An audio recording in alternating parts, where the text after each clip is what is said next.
here today with Nigel Pugh, Consulting Director for the Asia-Pacific region at Ovum. Nigel, how would you define ultra-broadband? Well, I think ultra-broadband, the definition has moved over time. So originally, ultra-broadband would have meant moving from 8 megabits per second to 20 megabits per second. But nowadays, I think it's fairly reasonable to assume that ultra-broadband is 50 megabits per second to 100 megabits per second and upwards. But I think there's other definitions that you can put into ultra-broadband, and I think one of them would be quality of service.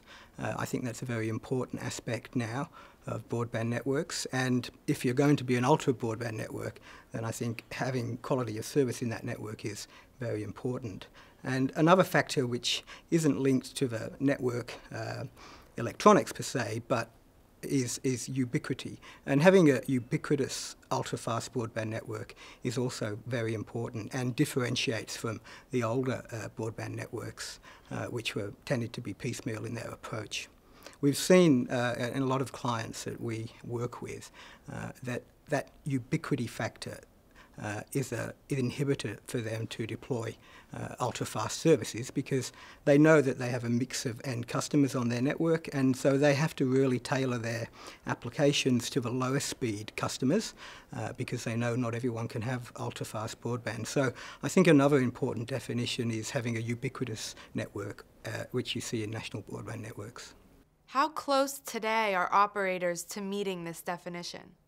Well, I cover Asia-Pacific region, and there's a variety of levels of ultra-fast broadband per country. So countries like South Korea, Japan, Hong Kong have deployed ultra-fast broadband networks. Other countries are in the process of deploying them, such as Malaysia and China.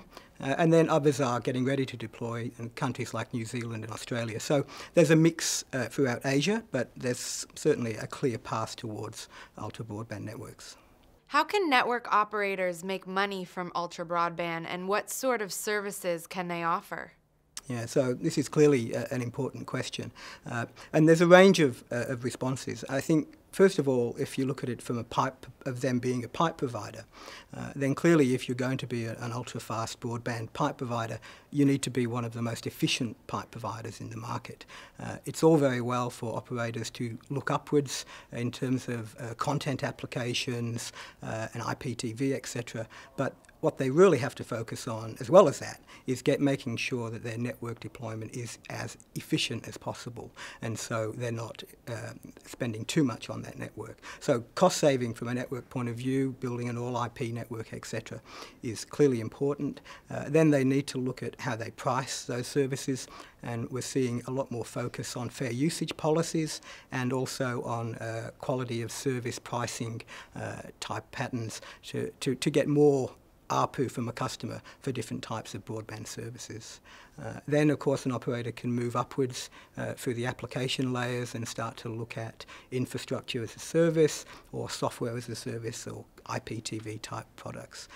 And of course, you can't forget the basic services such as voice, IPTV, broadband access, etc. So we're certainly seeing video services take off in the business enterprise market with video conferencing capabilities and immersive video interactions. We're also seeing that now enter the lounge room with internet-enabled televisions connected to a high-speed broadband network, and so we expect to see a fairly large rise over time in video conferencing for consumers. Do you have any specific examples of how ultra-broadband is benefiting a national economy today? Well, look, from a national perspective, it's clear that governments see a lot of benefits in high-speed broadband networks. They will often cite improvements in education, in healthcare, etc. And we're seeing individual initiatives around those. There's also been a lot of studies done showing the benefits of the digital economy or the ICT industry on the economy at large, and what that means for an increase in jobs, increases in GDP, etc. But when we start to analyse, well, what are the effects from a national perspective on ultra-speed broadband, it's difficult to differentiate the benefits between ultra-speed broadband and regular speed broadband. So I think that's still work in progress in terms of the defining the actual benefits to the national economy, but it's the consensus is that it will have benefits. How is ultra-broadband an enabler for future cloud computing services? So the network is always been critical to cloud computing, and it's also been one of the inhibitors in the take-up of cloud computing. And this gets back, I think, to your original question on the definition of ultra-broadband.